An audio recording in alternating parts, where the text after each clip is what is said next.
Hey folks, thanks for jumping in on the Todd Allbaugh Show for Thursday, July 24th. Nothing planned for today, completely mundane, no breaking news at all. That's why our news director and political editor are here, because there's nothing to talk about. We're here to talk about Hulk Hogan. Yes, the passing of the proprietor of Hulkamania. I can do that if you want. And Chuck Mangione. Sure. No, we got 30 seconds till the show starts. All right, thank you.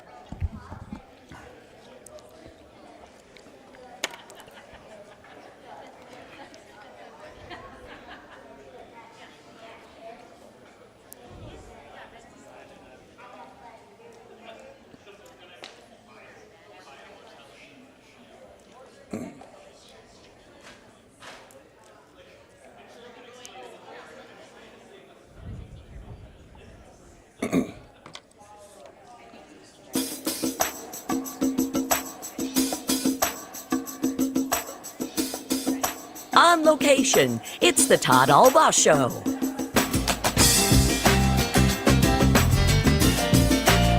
And now, pursuing truth wherever it may lead, here's your host, Todd Allbaugh. Across Wisconsin and streaming worldwide on the Civic Media app. Good afternoon, everybody. I'm Todd Allbaugh reporting live from Green Bay Preble High School in Green Bay, Wisconsin, and welcome into this special report edition of the Todd Allbaugh Show. Back at the world headquarters in Madison, our producer and engineer, Mr. Aaron Zommers. Zommers, big day, lots of breaking news. Of course, the passing of Hulk Hogan due to a cardiac arrest was reported. Also, the passing of a legendary musician, Chuck Mangione.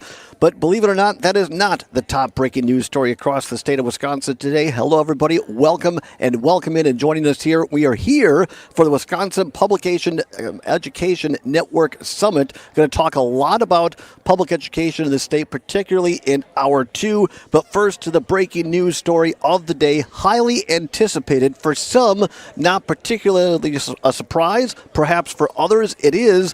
Regardless, it is going to send off an earthquake politically in this state for 2026. About 2 hours ago at high noon via Twitter account, Wisconsin Democratic Governor Tony Evers made the announcement that many were waiting for, and this is what he said. Hey, Wisconsin, Governor Tony Evers here. You know, I was a scrawny kid with glasses who grew up scraping mold off of cheese. I never dreamed I'd end up governor of Wisconsin, but here I am.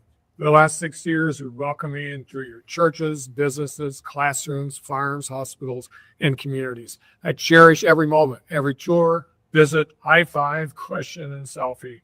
It's the honor of my life to be able to give back to the state that raised me. I promised you when I ran for this office, and I'd always work to do the right thing, and I'd always give it to you straight, and that I'd always try to be a governor for all of Wisconsin. And I work every day to keep those promises. That'll never change. I began my run for governor as a proud Plymouth progressive, and that's still who I am today.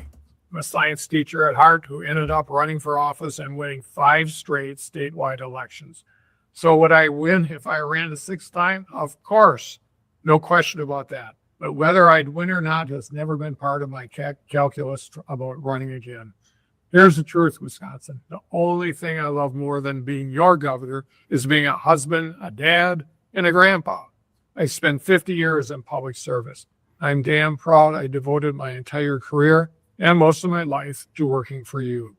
And from Plymouth to Baraboo, Toma to Oshkosh, Verona to Madison, and everywhere in between, Kathy and my family supported me all the way. Marrying Kathy is the greatest accomplishment of my life because it gave me a lifetime with her, 3 amazing kids, and 9 incredible grandkids. For 5 decades, my family has sacrificed to give me the gift of service. They're my world, and I owe it to them to focus on doing all the things we enjoy and love doing together. It's why, Wisconsin, I'm announcing that I will not be running for a 3rd term. I'm so humbled to be your governor. This is the best job I ever had. And folks, we are not done yet. There is, as always, much work to do. In Wisconsin, I'll be working just as hard as I have for the last 6 years to keep doing the right thing and deliver for you. So let's get to work. Forward for you and for Wisconsin always. Thank you. Governor Tony Evers in an announcement about 2 hours ago, that he will not seek a third term for governor of the state of Wisconsin. Here to discuss it, news director for civic media, Shali Pittman, joining us from the world headquarters in Madison, Wisconsin, and political director of civic media, also the founder of the Recombobulation Area, joining us from his studios in Milwaukee, Wisconsin, Dan Schaefer. Shali, Dan, thanks for taking time for us. I know a lot of people have been waiting for this. Dan Schaefer, you got a lot of press ready to column about it, but today it comes. Tony Evers is out, and we'll see what happens next. Before we move on to what's forward, Shali, look back with us, if you could, at what has happened. Tony Evers, three-time school superintendent, twice elected governor. He has quite a legacy he leaves behind. Yes, he touted his 5 elections and said he would even win a 6th, but that's not why he isn't running. That he wants to spend time with family like many working people. He wants to retire, and that makes sense. Evers is currently 73. He was elected when he turned a day after he turned 67, and if he had gone for a third term, he'd be 75 by the time he's sworn in. He'd be 79 by the end of his third term. So like many working folks, the governor wants to retire after another year in office. Dan Schaefer, as we said, you wrote a column on this at the Recombobulation Area. Got a lot of press, ruffled some feathers perhaps, and were you surprised by today's announcement that Tony Evers will not seek a third term? You know, I think the surprise element of it has perhaps waned a little bit. I think over the past couple of weeks, things seem to be heading in this direction. You know, we saw some of the tea leaves with Evers' fundraising report. There were some other reports last week suggesting that he might be announcing that he would not be running for a third term. So I guess the surprise element isn't quite there at this moment. But I think Tony Evers, as he said he always looks to do in this state, is doing the right thing here. And I think he should be commended not only for this bold and selfless decision to not seek a third term. I think so many of us who have supported the governor in his 2 terms in office are grateful for the work that he has done. You know, I think as governor, he brought stability and sanity to the state at a time of genuine crisis in 2020. He defended the state's democracy when it's been under attack. He helped dig out from the damage from Scott Walker's 2 terms as governor and has delivered a number of important wins for the state despite a hard-right, obstructionist, Republican-controlled legislature. And I think now with having the opportunity to pass the torch to a next generation of leaders, Tony Evers is only bolstering what is going to be a proud legacy as governor in the state of Wisconsin. Well, we seem to have lost Todd for a second, but Dan, you and I can hold down the fort while he gets reconnected. Dan, let's recap, the many years of Governor Tony Evers. He's known as the education governor. He's a former teacher. He's a former principal. He was state superintendent, as Todd said, of public instruction for a decade.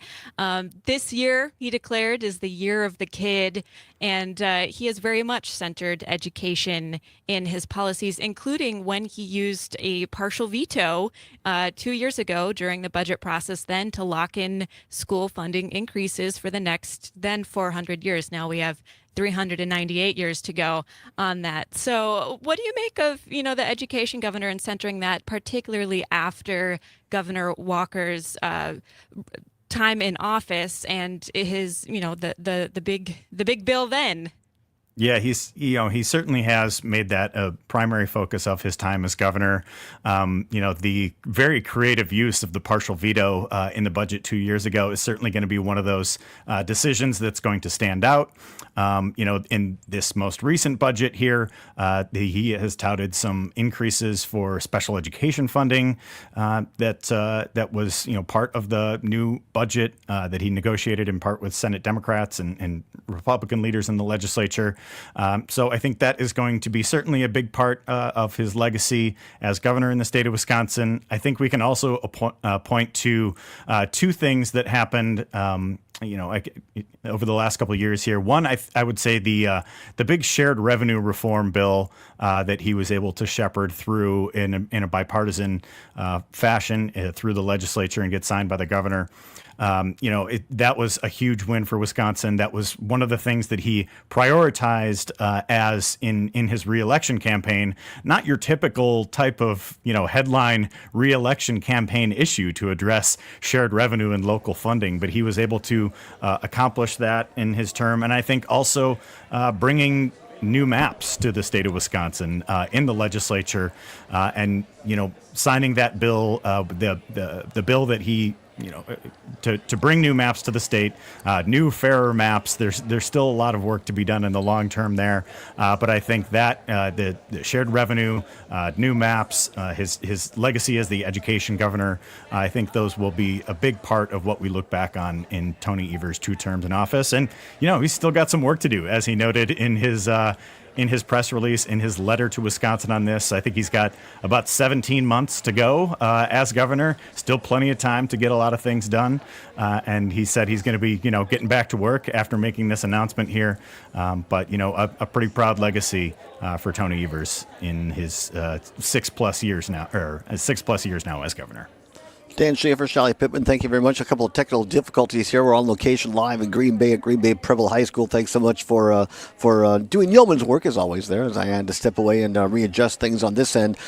Forgive me if you guys already talked about this, but either one of you, let's start with Dan, have you heard from any other people around the state in terms of political folks? I mean, what might come next in terms of candidates, but also maybe as interestingly, what about this Governor Evers agenda that he has laid out here? He's now officially a lame duck. What chance does he have to get any of his real legislation through the legislature, Dan? Yeah, to that second part of the question there, that will remain to be seen. I think the era of divided government has meant that not a whole lot gets done outside of the state budget. But I know there are a number of priorities that the governor is going to look to address in the coming months. So that is certainly going to be a big thing. And then we're all working the phones here to try and figure out what exactly is going to be happening with other candidates potentially jumping into the mix.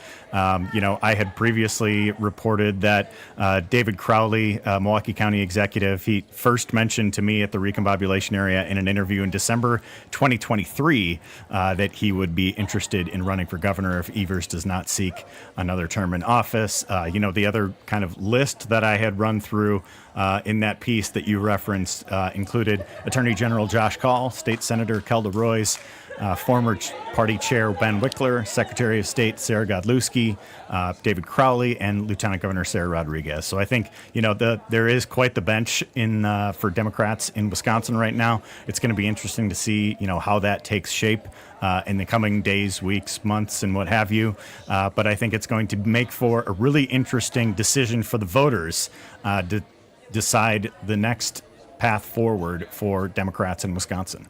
Shelly Pittman, you're relatively new to civic media. Always happy to have you here. Super happy to have you here. But you are not new to the news business. You were with WORT as the news director there in Madison for a number of years. You know the scene well. What are your sources saying in terms of perhaps legislatively what the fallout might be, and also politically?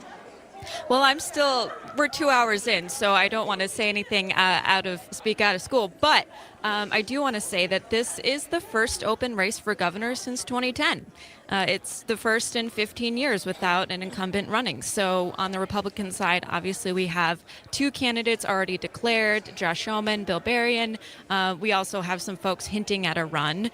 But as for Democratic candidates, I remember 2018. Do you remember the 10 other candidates in that primary? It was a lot. We had debates right here in Madison and elsewhere. And so I expect we're going to see that again.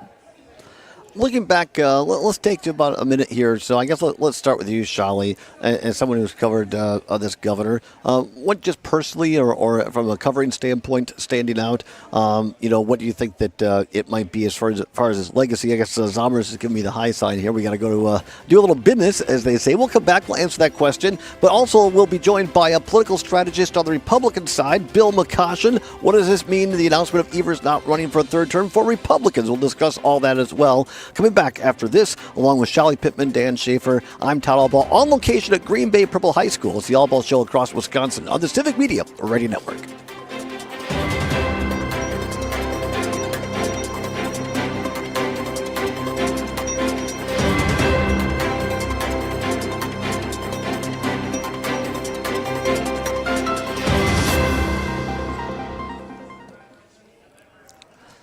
Sorry, guys, I have no idea what happened on the tech end here, but I'm back. You're cutting out just a little bit, no longer, but before just It was, yeah. briefly. Yeah, So It I wasn't don't happening know. really before the show, and then at the beginning it was. I know and it then- was fine. The Starlink, I got full bars on the Starlink, so I have no idea. But now I'm on the school Wi-Fi, so fingers crossed that works. Mr. Bill McCoshen, thank you for joining us on short notice. Yeah, you bet. Can you hear me okay? Yeah, Zombers, does it sound all right on your end? Yep. Great. Sounds great. All right, sounds good. Thank you, Bill. Really appreciate it. Dan, Shali, do you know Bill? Do you guys know each other? Have you met before? All right. I don't. It's nice to meet you. Yeah, nice to meet you. Shali comes to us from ORT. She's our new news director, doing a great job keeping our network going here on the news side. And I've known Bill since I was just a kid, cutting my teeth in politics. And he was telling me where to go to do literature drops for Tommy Thompson. So, Wow. and he's the owner of the Janesville Jets. You understand? Right. The Janesville Jets. Listen, you got to broadcast the show from the new Woodman Center. We're going to do that. Travy will kill me if I don't include him. So Yeah. I gotta wait till Trivy can get back and actually get on the ice. So thank you. We'll absolutely do that. As someone who used to live in Footville, I very much understand. That's great. That is really good. Yeah. Listen, it may save that mall. They're going to have to redo the mall.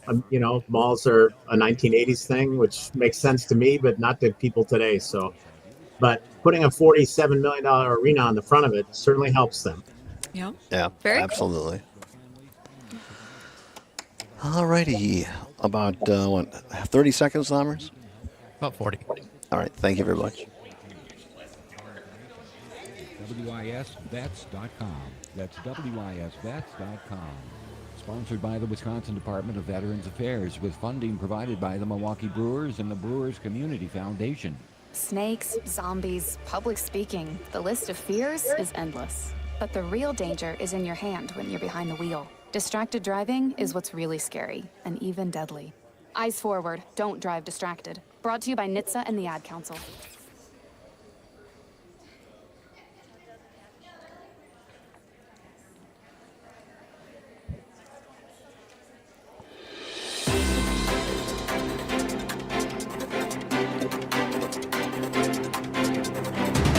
And welcome back live to Green Bay Preble High School in Green Bay, Wisconsin. Todd Allbaugh here live on location today for our special breaking news, special report show. Governor Tony Evers announcing just over 2 hours ago he will not seek a third term. Joining me at our world headquarters back in Madison, Wisconsin, Civic Media News Director Shali Pittman, also Civic Media political editor and founder of the Recombobulation Area, Dan Schaefer, from his office and studios in Milwaukee, Wisconsin, and very pleased to give us the Republican perspective of today's fallout news, or the fallout from the news. The one, the only, Bill McCoshen, former Secretary of Commerce, former Chief of Staff to Tommy Thompson, and for those of us who've been around a while, have white in our beard, better known as Billy Mack, the boy wonder, Bill McCoshen. Bill, thanks for joining us. Hey, thanks for having me. I appreciate it. It's great to have you here. Shali, let's start with you quickly, because I did leave you time at the end there. Just as someone who's been around news for a while, what's just a personal, from covering this governor, what's kind of a takeaway or memory that you will have of Governor Tony Evers? That's a great question, and I've had a break to think about it.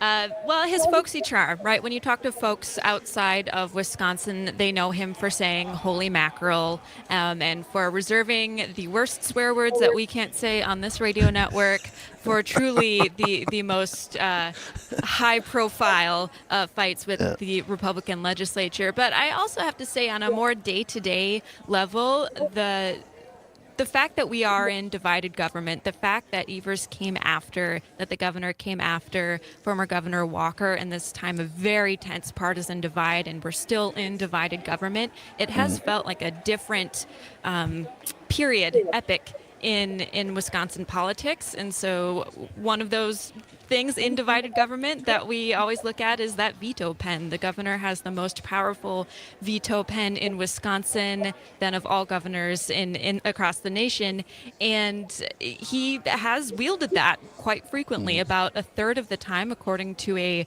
New York Times analysis of the Legislative Reference Bureau data from several years ago. But quite often he vetoes bills in a period of divided government. That is a significant thing.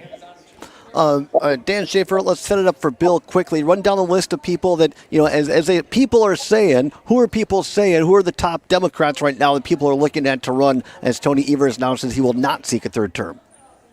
Yeah, I think we're going to see a whole lot of people jump into the mix. As Shali noted earlier, the last time we had a Democratic primary, there were quite a few candidates running for governor. So initially on my list, I have Attorney General Josh Kaul, State Senator Kelda Roys, former party chair Ben Wickler, Secretary of State Sarah Godlewski, Milwaukee County Executive David Crowley, Lieutenant Governor Sarah Rodriguez. I would also add former Lieutenant Governor Mandela Barnes to the mix there.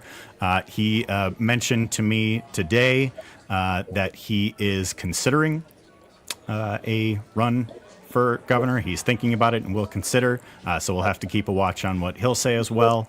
And current Milwaukee Mayor Cavalier Johnson, he has also his spokesman has also mentioned that if Evers were not to run, that he might jump into the mix as well. So it could be a very big, crowded primary, which would be very interesting, and I think presents a real opportunity for voters to determine the next step for the party and their leadership in Wisconsin. Bill McCoshen, when you heard the news today, what was your personal reaction to it? And on the Republican side, what does this mean for Republicans who are already in the race, and who might we see looking forward? Well, I'll start with the question you asked Shally, and that's my one word for Tony Evers is undefeated. If you look at candidates who have won statewide twice or at least 3 times or more, there's only 2 on the Democratic side, Tony Evers and Tammy Baldwin. On the Republican side, there's only 1, Ron Johnson. So that's a pretty rare feat to go undefeated statewide. My old boss, Tommy Thompson, won 4 gubernatorial races, but then lost a U.S. Senate race to Tammy Baldwin in 2012. So I'd say undefeated. I think this is also, a legacy period for him. I thank him for his service. I think Dan did a service to his readers and civic media viewers and listeners with a piece he wrote a few weeks back. He got a lot of grief for it, but he pushed the envelope. He said some very positive things about the governor, but then encouraged them to, think hard about not running for re-election and go out on what would be called a legacy. The truth is he has signed 4 bipartisan budgets. That's pretty rare as well. So that's a point Shally made. I mean, he sort of toned down things in Madison in a lot of different ways. So for us on the Republican side, it's an opportunity. This is the second open gubernatorial race in my 60 years on this planet. The only other one was in 2010, where Scott Walker beat Mark Newman in a Republican primary and then went on to beat Milwaukee Mayor Tom Barrett in the general election. They faced off against each other again just 2 years later in a recount, which Walker won by an even larger margin. But it's pretty rare in Wisconsin politics to have an open gubernatorial seat. So for me, all the Dems Dan listed are credible. I don't think they're all going to ultimately be in the race, and we can go over that later. But for us, we have Josh Schulman, Washington County Executive, already in the race. Businessman Bill Berrien just got in the race about 10 days ago. I expect there to be several more now that it's an open seat. I think a lot of people were worried about running against an incumbent who's very good at raising money. You say what you want about Tony Evers' political abilities, raising money was not a problem for him, ever.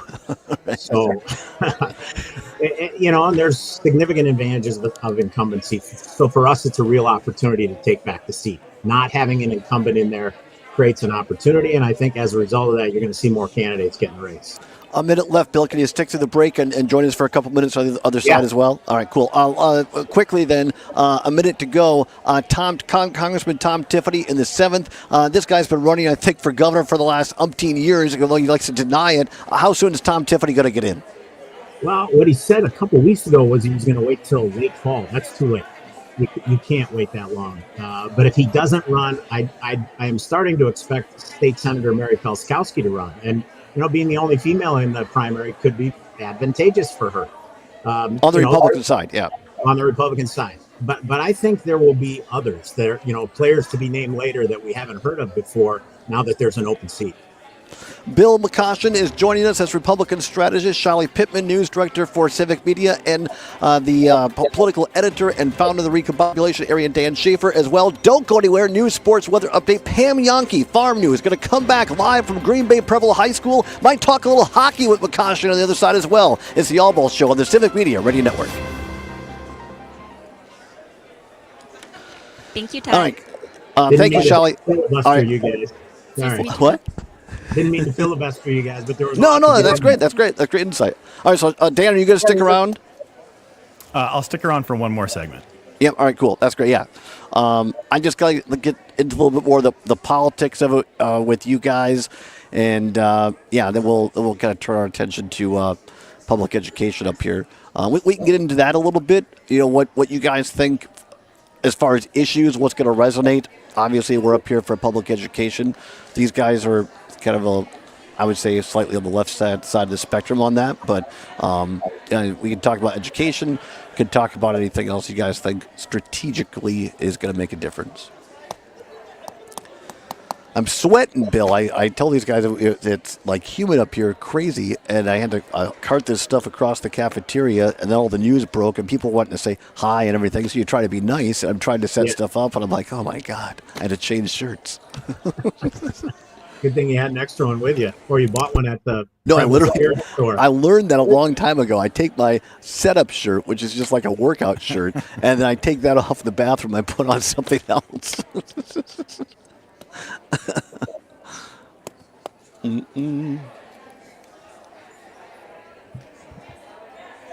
Right back.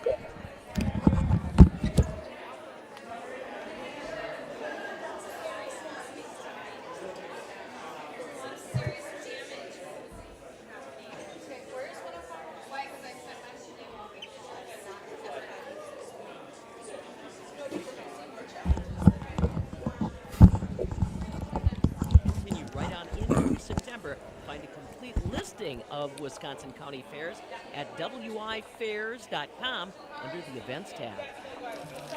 This is the sound of corn pests wreaking havoc on your crops. This is the sound of a channel field protected by Bayer's trait technology. With the RNAi technology of smart. Should we talk about Scott Walker's cryptic tweets at all? I haven't seen him yet. He posted a AI hang on, time out, real quick, time out. Bill, I just like to remind, Dan knows, but we're off the air, but it is streaming, so just be aware of that. But go ahead. Go ahead, Dan. Yeah, so he tweeted one of the MAGA hats that had the 45-47 on it, and with like the kind of like curious winky face or whatever it is. Really? And then he put another like AI generated one that says "Make Wisconsin Great Again." Oh my God! Really? Yeah. Well, so I don't know if he's just trying to get some attention, because we know he enjoys some attention. I don't have enough ibuprofen to get me through the afternoon knowing that. Somebody get a gin and tonic to the Todd Allbaugh studio. I only wish Trigby Olsen were on this show right now. Oh my gosh! You think there's a chance he could really come back and make another run, Bill? He believes he's young enough that he could make another run. Nobody ever thought that this would be it. They thought maybe he would try in 2028 for U.S. Senate if Johnson doesn't run. But open seats create opportunity. Well, all right, yeah, thank you, Dan. We'll get back into it on the once. We'll get back into it. Yep. As if I wasn't sweating enough. All right.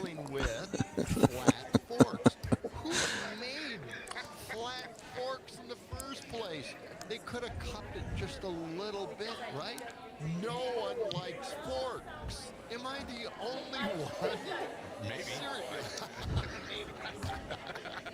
Weekday mornings 6 till 8 on 92.7 WMDX and the Civic Media app.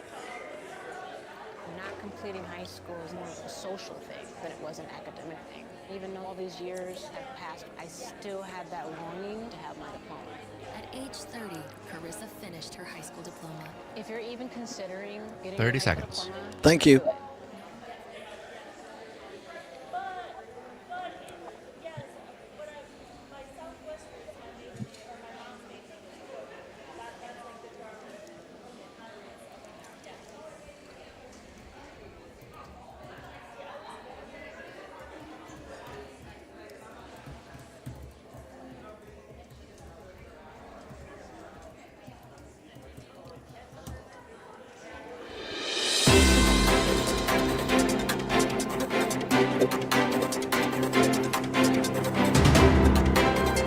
Welcome back to the Allbaugh Show. We are live on location at Green Bay Preble High School, beautiful Green Bay, Wisconsin. The Packers training camp underway just down the road here from us. Our very own sports reporter Mike Clemens covering that. We'll bring you sports updates throughout the afternoon as well from Mike on the Packers' chances this year. Right now, though, we're up here to cover the Wisconsin Public Education Network Summit. Going to be talking to some of the fine folks who are putting this on, discussing K-12 public education at greater length later on this hour and in hour 2. But the top news story of the day takes precedent. This is our breaking special news edition of the show. Joining me to break down the announcement by Democratic Governor Tony Evers a little over 2.5 hours ago via Twitter on a video that he will not seek a third term as Wisconsin's governor. Joining us to continue to discuss this, our very own political editor, Dan Schaefer, joining us from his home studio in beautiful Milwaukee, Wisconsin, to help us. This is very discombobulating for a lot of political reasons, Dan Schaefer, so help us recombobulate. And also, he's the founder of the recombobulation area as well. And on the Republican side, Bill McCoshen, longtime political strategist, former chief of staff to Governor Tommy Thompson, and Secretary of Commerce. Guys, let's talk about this a little bit more on because for political geeks like us, this is like kids in a candy store, right? As Bill said, first open seat since 2010, was it, Bill? Right. So I mean, this is just crazy because it's going to be open seats on both sides. As we all know, in this game of politics, now more than ever, money is the mother's meal. My former boss, Dale Schultz, said there are 3 rules to politics. Remember who your friends are, keep your ducks in a row, and raise more money. No matter what, raise more money. So who are the candidates, Dan, on the Democratic side, Bill on the Republican side, who can have the ends to raise that money, Dan? That's a great question. It'll all depend on who eventually jumps into the mix. I mean, for one example, Ben Wickler has been talked about as a potential statewide candidate. I don't know if this is going to be the time for him, but he's obviously has a pretty prolific record as a fundraiser. You look at Attorney General Josh Kaul, he's won 2 statewide races. He's certainly going to be in the mix. Kelda Royce has been, a pretty accomplished state senator after her run in 2018. Milwaukee County Executive David Crowley has ties to some pretty, deep pockets in his run in Milwaukee when he initially ran in 2020 and won that race. So, it's going to be really interesting to see kind of where that piece of it lines up. And yeah, you're right. It's always smart to follow the money on these things. So, once the first financial reports come in a couple months, that will be a very important one to watch, to kind of read some of those tea leaves for how this is taking shape. Caution, as you noted earlier, Josh Shulman, Washington County Executive, already in the race. Businessman Bill Berrien also in. Lots of others could, but who? Those that are in and who could possibly get in. Who has the ability to raise the money on the GOP side, Bill? Well, someone like Sean Duffy, if he were to decide to come home and he got the Trump endorsement on our side, that's the end of the primary. Whoever gets the Trump endorsement will go in the primary, and it's not going to matter how much money they've raised. So that would be pretty important. I don't expect Sean to come home and run, but I think he'd have an opportunity to clear the field. But having said that, we've got 2 guys in Shulman and Berrien. There's rumblings about Tiffany. There's rumblings about State Senator Mary Felskowski. But I wouldn't be surprised to hear a few other names over the course of the next month as people explore this possibility, because it is so rare that this has come around. If you've always thought about doing this would be the time. Is there another self-funder like an Eric Hovde or a Tim Michaels? Not that I'm aware of, but that doesn't mean there isn't one out there. And money can buy you name ID. And in a primary, that's very, very important. The turnout in the primary is about 1/3 of what it is in a general election, and it's very specific where the turnout comes for both sides. So someone like a David Crowley on the Democratic side would be pretty well positioned in that situation because Milwaukee County produces disproportionate share of the primary votes. Let's talk about some of these people before we get to who might be in. We talked about this on the break, and we'll bring it back. But before we go there, let's talk about those that we've already named here. Josh Shulman was on this program when we were up at the Northern Wisconsin State Fair. Was really impressed with him. Seems like he's a great retail politician. Bill Berrien stumbled a little bit out of this gate. What I was interested in Bill, is when Shulman was on this program, I asked him that question: do you need Trump's endorsement? And he goes, look, I'm a fan of President Trump, but it's more important to me what the people of Wisconsin think. Was a little nuanced in it. And over the weekend on Upfront on WISN's program, Bill Berrien was asked by Matt Smith, and he went right out and said, yeah, I got to have that endorsement. Two very takes on that. Yeah, if you look at 2022, though, Rebecca Clayfish had a very substantial lead in that primary. There actually wasn't a primary. Tim Michaels got in April of 2022. And by late July, he secured Trump's endorsement, actually the Friday before the primary, and he was able to win the primary by 5 points. So it is very impactful in a low turnout primary because Trump voters, at least in those situations, have turned out. So I think it is going to be critical to get through the primary to have that endorsement. And it's going to be a very steep mountain to climb if you don't have it and you decide to stay in. We're live at Green Bay Preble High School talking about the breaking news of the day. Governor Tony Evers saying he will not run for a third term. Bill McCoshen, Republican strategist, joined us via StreamYard. Dan Schaefer, political editor for Civic Media and founder of the Recombobulation Area, joining us from his office in Milwaukee. Dan, on the Democratic side, I think the chattering class, the mainstream media, they're going to be ready to anoint Josh Kaul. I don't think he can win a Democratic primary because of his lack of going after the fake voters in Wisconsin. I just think that he seems to want it too much, and I just don't think the Democrats have a stomach for it. Am I wrong?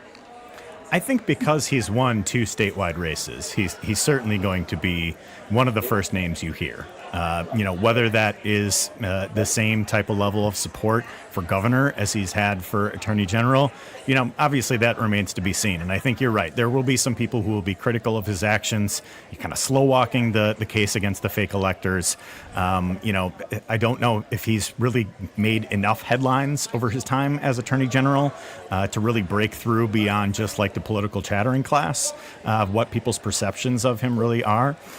So I think that's going to be interesting to see. But, the Democratic field doesn't have the issue like what Mr. McCoshen identified with the Republican side. On the Republican side, it's all going to come down to Trump's endorsement. I think you're absolutely right about that. You look at the congressional primary that we had in the 8th district, with eventually won by now Congressman Tony Weed. He got the Trump endorsement. Every single one of his signs said Trump endorsed Tony Weed, and he cruised through the primary and was able to win that general election as well. So I think that is absolutely the key factor looking at the Republican side.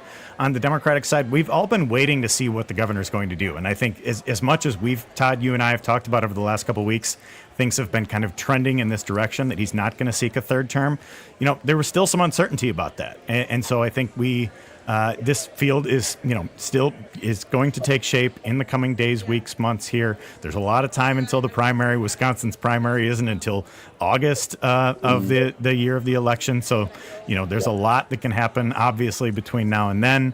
And I think, as far as, we've ran through a number of names, a half dozen names, whatever it is, I expect there to be far more than that, too. I think this is going to be a big, weird primary. And as I noted in the column that I wrote a few weeks back, I think that's a good thing. I think there's been so many like post-2024, where do Democrats go from here? How do we message? What do we do? I think it needs to be the voters who make that decision, not the chattering class, not people looking for the Joe Rogan of the left or who's talking about what tactic Democrats should take. It should be the voters who decide where the party goes from here, who their leaders are going to be. I think Democrats have avoided primaries to their detriment in recent past, and I think this is a real opportunity for the state in so many ways. All right. As much as I'm going to have to take some Pepto-Bismol after we bring this up, Dan Schaefer, I've been setting stuff up here. Beautiful. By the way, Green Bay Preble High School, what a beautiful high school here in a beautiful part of the state. Shout out to all of them for hosting us up here today. But over the break, Dan Schaefer, you've been monitoring Twitter while I've been doing this. Like a phoenix or a bad penny, whichever you want to say, former Governor Scott Walker putting out cryptic tweets on the Twitter. What do you got for us? Yeah, so Scott Walker has tweeted twice since the news about Tony Evers. He posted one with a Make America Great Again hat that was the 45-47, and he said, interesting. So I think what he's alluding to here is perhaps serving in non-consecutive terms, as President Trump is doing now. And Scott Walker, obviously the governor before Tony Evers defeated him in 2018. Would Scott Walker run again? That's my question for Mr. McCoshen over here. Is Scott Walker going to make another run for governor? What to make of these cryptic tweets? Bill, what say you? Too soon to tell. I think Scott Walker's got another run in him. He's younger than I am. Will it be in 2026 to run for governor? I'm not sure. Or is it 2028 if Ron Johnson doesn't run for United States Senate? But Scott Walker, I think, is 57 years old. So he's a young man. He's got statewide name ID. He's got an ability to raise money himself. But that would be new. He wasn't on the list of potentials until 2 hours ago. Funny how that happens in politics, right? I don't. I mean, look. Listeners of this show know I'm a former Republican. I still have friends of the party. Bill still talks to me. God love him. But I think there are people there. I was super impressed with Josh Schoeman as a retail politician. I saw Scott Walker campaign a lot. To me, my personal opinion, it's forced, it's sappy, it's syrupy, it's not genuine. It ain't no Tommy Thompson. Josh Schoeman seems like a guy who really means it, who's genuine and authentic, and can connect with people. I think Berrien is already he's disqualified himself with his Nikki Haley stuff, and I don't know. It doesn't seem like a deal. I think there are other Republicans out there, Bill. Sean Duffy. I think I might not vote for him. I think he's a legit candidate. But boy, it just seems like Scott Walker brings a lot of baggage getting into this race. Well, I'll pick up on your first point. Showman's working his tail off. He is very authentic. He's got a great resume. Not only has he run a county, one of the top 10 counties in the state, but he's also a veteran. So I would not underestimate Josh Showman's ability in this race. And Dan and I have had some offline communication about that where we disagree. But nobody will outwork him. Can he raise enough money to get his name ID high enough to win the primary? That's really the question for him. And we'll know more on the January report. He did okay on the July report, but he's going to need to triple that at least on his January report to be considered credible, especially considering who might get in this race over the next few months. So we'll see how our side shakes out. My guess is there's going to be some more teases like Scott Walker's over the next few weeks, but doesn't necessarily mean somebody's going to get in the race. They may just be trying to get attention. We'll see. Let me ask you this. Our mutual friend Trygve Olsen said, I walked back to Wisconsin to work on 2 races for governor. One is Ben Wickler. The other is Mr. Bill McCoshen. Bill, any inkling, any thought that you might consider getting in this race? I've had a few texts today, but what I tell those texters is you got to talk to my wife. That this decision was made in 22 by my wife. I was prepared to run that year. So you're thinking of it. You're not saying no.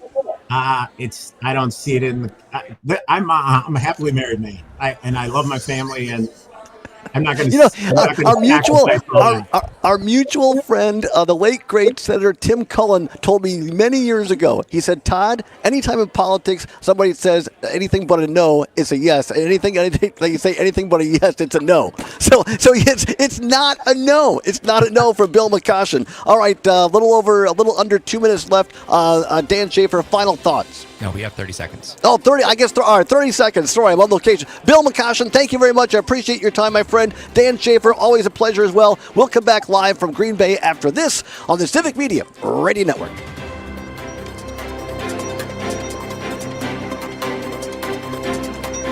That was fun. We'll have to do it again.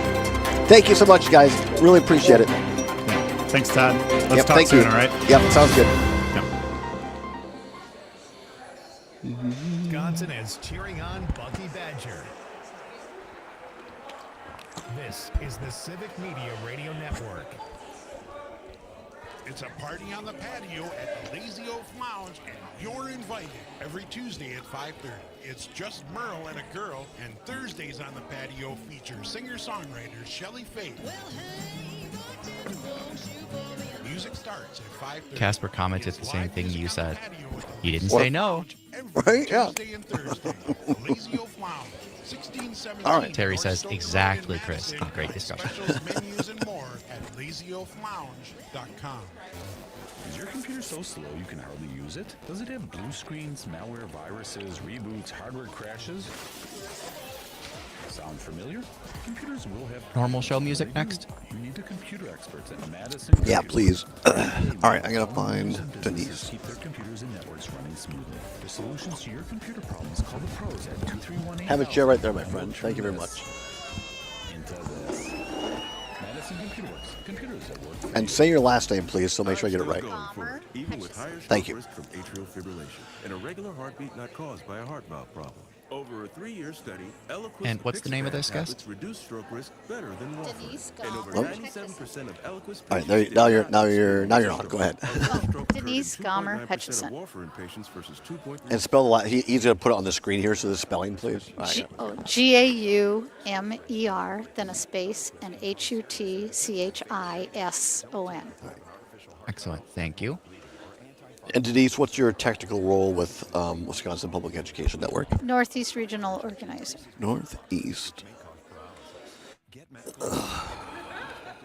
And Todd, you will have to turn the camera or something, it looks like. Oh yeah, sorry. Just gotta widen it out. A Right, wider shot. Look, there you are. Yes. Cool. Just a reminder, we are not on the air, quote unquote, on broadcast, but we're streaming right now. Look at that. See, there you are.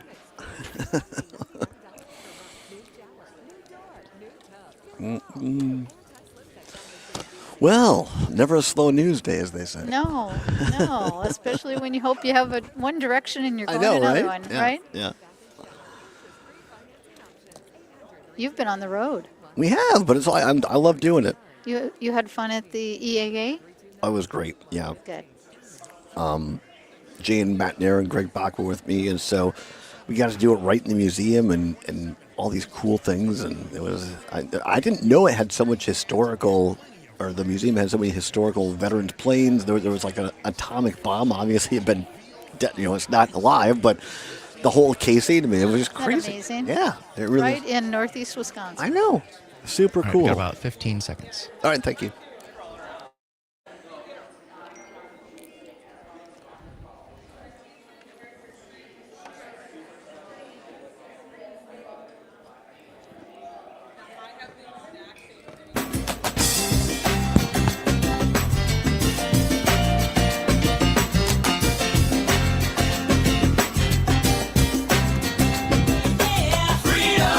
Pursuing truth wherever it may lead and having fun doing it. Welcome back to the Todd Allbaugh Show, live on location in beautiful Green Bay at Green Bay Preble High School. Glad to have you along here for the Wisconsin Public Education Network Summit.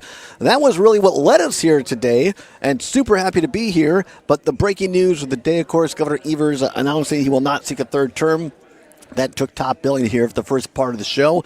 So many thanks to our guests, Shally Pittman, News Director of Civic Media, Dan Schaefer, Political Editor at Civic Media and founder of the Recombobulation Area, and political strategist Bill McCoshen, all for joining us. And now at the table, we can actually talk about the Wisconsin Public Education Network Summit here. The Northeast Regional Coordinator of the organization, Denise Gomer Hutchison, is here at the table. Denise, thanks for taking the time. My pleasure to be here. Well, it's so much fun. And we're basically home for you, where you live in Green Bay. I do, and this is my children's home school. Is it really? Right. That's amazing. And I helped pass the referendum that made all the improvements that you see right here in this Commons area. Well, for those watching on the stream, Facebook, YouTube, and Twitter, we're in the Commons. You can see Preble Pride, the Preble Hornets logo here up behind us, where some great food was served earlier. We're into the second part of this. Tell folks that might not have joined us before a little bit about the Wisconsin Public Education Network.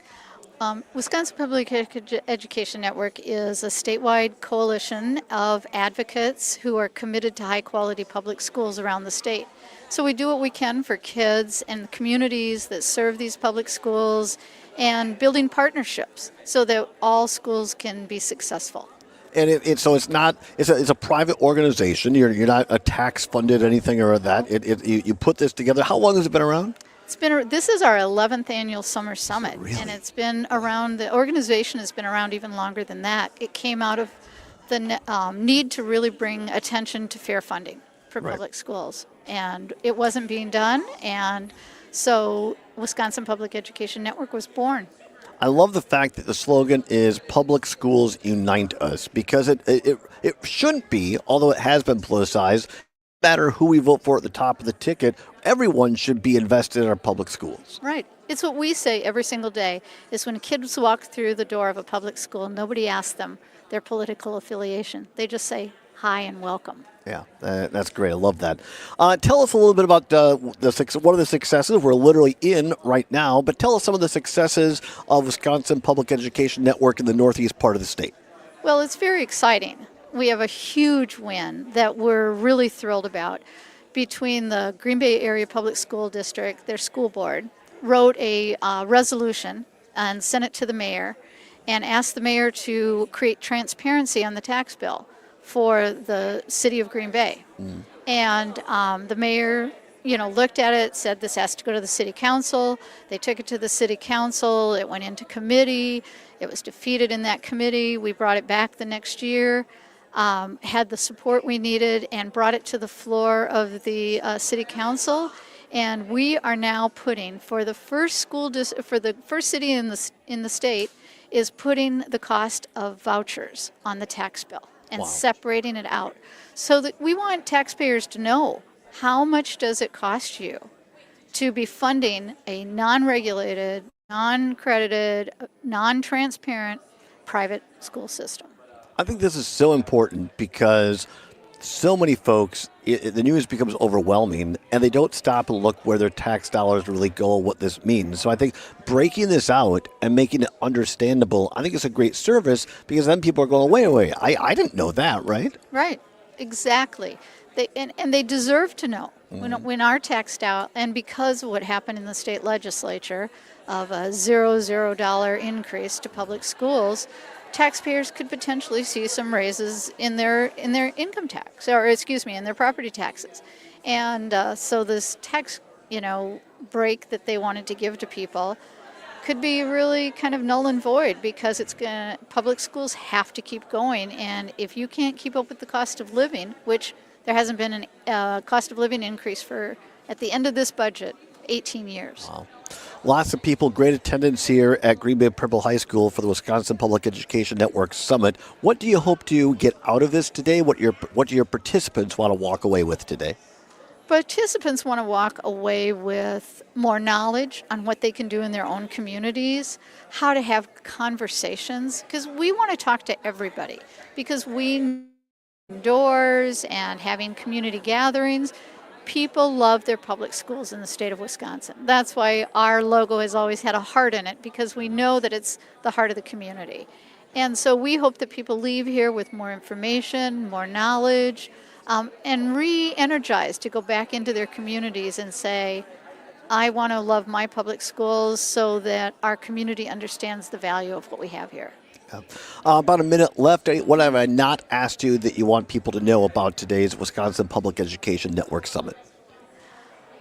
There's a real need for people to come together on the issue of public education.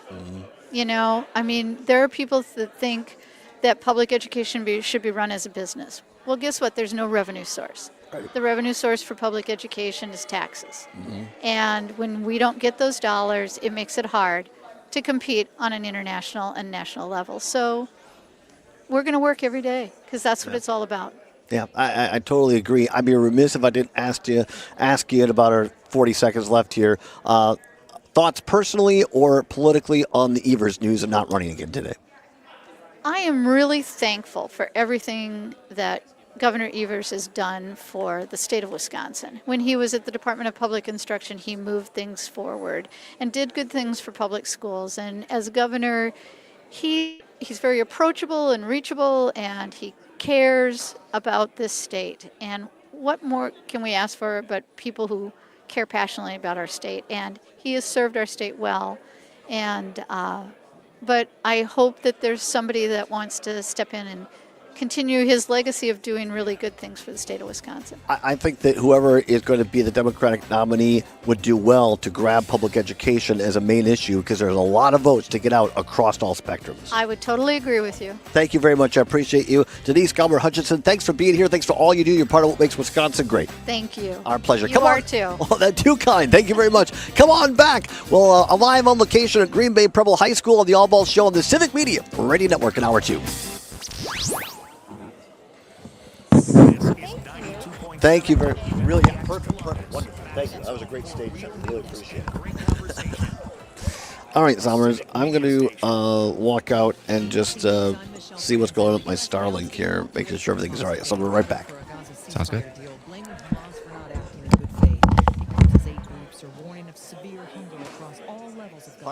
Here's ABC's Patrick Reed. Hamas overnight had submitted its latest response to the US and Israel's proposal for a ceasefire. I think it's likely that the sticking points ultimately remain the same. All right, I'm just going to check my Starlink real quick, and I'll be right back, all right?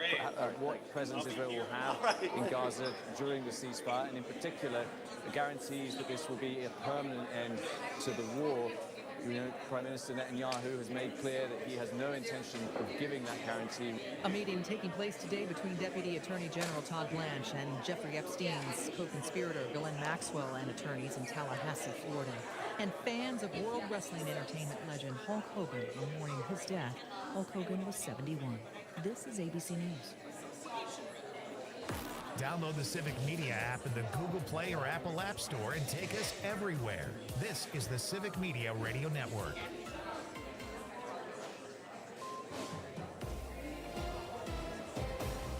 For 92.7 WMDX News, I'm Savannah Tomei Olson. We've got breaking news today. Governor Tony Evers will not run for a third term. 5 decades. You give me the world full of them, focus on all the things we're doing and doing. That's why Wisconsin, I'm announcing that I will not be running for third term. Evers built his political brand on education. A former teacher, principal, and state superintendent of schools, he's often called the education governor. He made headlines in 2023 by using that creative partial veto to extend school funding increases for the next 400 years. Evers' time in office marked a clear contrast with his Republican predecessor, Scott Walker, whose signature policy curbed union rights for public employees, especially teachers. And Evers' election in 2018 marked a shift in state politics. Since he took office, there have often been power struggles between Evers and Republicans leading the legislature. Under his tenure, though, Democrats helped secure a liberal majority on the Wisconsin Supreme Court. That led to new legislative maps, which are expected to again shift the balance of power in the legislature in 2026. Evers was first elected in 2018, just one day after his 67th birthday. If he had served a third term, he would have been 79 by the time he left office. A Marquette Law School poll last month found 55% of Wisconsin voters did not want Evers to run again, even though 48% said they still approve of the job he's doing. Now, Evers' exit sets the stage for a competitive Democratic primary, and so far, that field is wide open. On the Republican side, 2 candidates are in so far, Washington County Executive Josh Schoeman and Business Executive Bill Berrien. Evers will remain in office until January of 2027. I'm Savannah Tomei Olson, 92.7 WMDX News. The Brewers coming home. Hi, I'm Mike Clemens with sports. Baseball, a good West Coast trip for the Brewers, winning 5 of their 6 games yesterday. 17 hits in a 10-2 victory over the Mariners. Bryce Terang went 3 out of 5 with 3 runs batted in. Manager Pat Murphy. Terang, responded with some hits and a lot of good performances. Ortiz, played good defense, relentless, kind of stayed with it, scored in a bunch of different innings. The Brewers at home tomorrow night against the Marlins. NFL, the Packers training camp underway. The players getting their first look at their new state-of-the-art locker room. Oh man, I was amazed. Obviously, we knew all throughout OTAs that they've been building this new locker room and putting a lot of work into it. I mean, this is completely different than obviously the locker room we were in before, and it's very cool. So very high tech. Everything's very nice in here. So we're definitely blessed being here. That's Packers quarterback Jordan Love with sports. I'm Mike Clemens. Local news, weather, and sports on air and streaming on the Civic Media app. This is the Civic Media Radio Network. I'm meteorologist Mace Michaels. Partly sunny, warm, and muggy through the afternoon with a few showers and thunderstorms and highs in the low to mid-80s. Tonight, any evening storms wrap up, mostly cloudy, upper 60s. And for tomorrow, partly sunny and again mid-80s. Currently at 75 degrees. Nightlight with Pete Schwaba. I imagine we'll talk about Superman. It's the same thing I said about F1. It's a great video. The music is great. The action's great. The CGI is great. I don't feel like they had to really develop the characters. It was fine. I thought they did a really good job of showing Superman's, humility. I agree with Brent, correct? Brent, sorry, pardon me. And the last name? Bergstrom. B-U-R? B-E-R. I'm sorry, B-E-R. G-S-T-R-O-M. All right. And what's your title, please? I am the Green Bay Education Association president. Okay. I'm also a music teacher. Awesome. Green Bay Education Association president. That's the one. Awesome. Thank you. What do you teach, vocal or instrumental? Vocal. Very cool. But I've done 4K through 12. I've done everything. Not instrumental. Okay.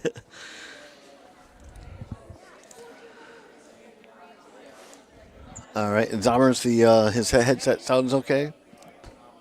Can you talk again a little bit? One more time, please. Well, what would you like me to say besides talking Can for you an move extended the period of microphone time? a little closer?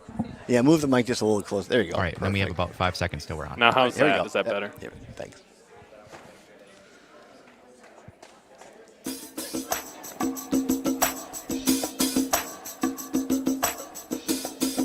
On location, it's the Todd Allbaugh Show.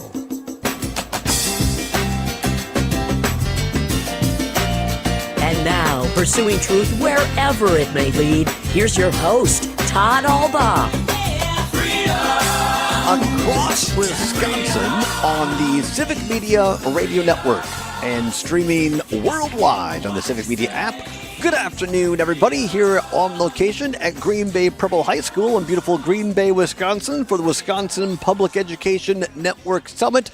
Glad to be along with you. Welcome into hour number 2 of the program, 6 minutes past the hour of 3 o'clock on this 24th day of July, 2025. It is a great day to be a Wisconsinite. Great to have you along with us. Our producer and engineer, Mr. Aaron Zommers, back at the old world headquarters on State Street in downtown Madison. Zommers, is it as hot and humid and sultry down there as it is up here? It is humid, but it's not very hot. No, it's Oh, actually really? pretty All cool, and I am very thankful for that. Probably because I'm unloading equipment. That's why I got a little sweaty. But no, it's great to have lots of breaking news. Of course, the news of the day across the state: Governor Tony Evers, Democrat, announced he will not seek a third term for governor. Also, secondarily, in entertainment news, former professional wrestler Hulk Hogan passes away at the age of 71 of a cardiac arrest, and longtime legendary musician Chuck Mangione also passing away today. I'll have more thoughts on those passings a little bit later on. In this hour, we'll try to sneak a What's Worse segment in as well. But right now here at the desk in the beautiful commons of Green Bay Preble High School, where it says Preble Pride on the wall of the Hornets. My high school as well, the Hornets. So a different high school, but the same mascot, the Hornets. Here at the desk is the Green Bay Education Association president, also a vocal music teacher. We're pleased to welcome Brent Bergstrom to the desk. Brent, thank you so much for being here. Yeah, you bet. It's a pleasure. So do you teach in this school or where at in the district? I have taught in this school. Yeah, I've taught in a lot of schools. That's kind of the blessing and the curse of being in music. We get spread pretty thin and across many buildings. Right. Well, I come from a whole family of educators. My sister, my brother-in-law, my mom, my dad, my stepmom, my grandmother, all educators. I'm the only goofball that didn't go into it. But as I look back at my life, both my vocal and in particular, my high school teacher, instrumental figures in my life, and I think it's such a great opportunity to work with young people and help them mature into full-grown adults and help them reach their dreams. Yeah, absolutely. I knew early on that I wanted to be a music teacher because I had those similar role models growing up in the music departments. Did you tell us a little bit about yourself, where you grew up, and kind of what led you to a career in education? Yeah, I'm actually a product of the Green Bay Area Public Schools. So I completed K-12 in Green Bay and then went to school at UW-Eau Claire for music and education. And, That's great. And worked in a few districts and then got back home. We did, our friend, ongoing contributor, Trygve Olsen and I, we did a whole show over at UW-Eau Claire. Beautiful, beautiful campus. Gorgeous. Former Chancellor Jim Schmidt, great guy, had a lot of students on as well. I think it just reinforces the importance of our University of Wisconsin system. You know, you're a product of that, and look at the impact you're having on lives. Yeah, absolutely. I actually go back, when I am back at UW-Eau Claire, it's nice to see it's not new anymore, but new Davies Center, because that was part of our fees as I was attending there. They were pulling money to try to build that new center, and it's just a beautiful. It really is. It was beautiful when I went there, and it just keeps getting better. Yeah, that's where we did the show from, and you're absolutely right. Well, tell us a little bit about your role of president of the Green Bay Area Education Association. What does the group do, and what is on your agenda right now? Yeah, you bet. So the Green Bay Education Association is our union for our staff within the Green Bay Area Public Schools for our teachers and our paraprofessional units. So that includes counselors, school social workers, nurses, all the way to special ed paraprofessionals, First Nations advocates. It's really a broad range of all areas within the buildings.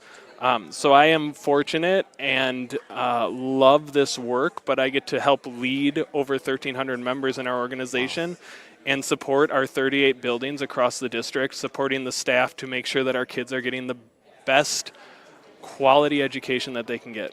Having grown up in Green Bay, this might sound like a goofy comment or question, but I think so many of us across the state, we think Green Bay, it's all about the Packers, right? The Packers are great, love the Packers, just started training camp here, but I think this is a great reminder that Green Bay is also a vibrant community, and there's so much more in the Packers, and educators are helping educate the kids, the young people who live in this community. Yeah, the Titletown district is great, and it has brought great things to our that we can enjoy, but our schools and the people that work in these buildings are fantastic, and they provide countless opportunities for our students who wouldn't have them otherwise. And it's so refreshing and exciting to see everything that's happening, including, you can see it in the Commons, our community pulling together and passing a referendum when our state doesn't fund what's needed.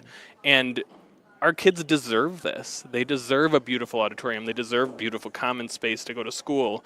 And fortunately, our community has continued to support that through the years.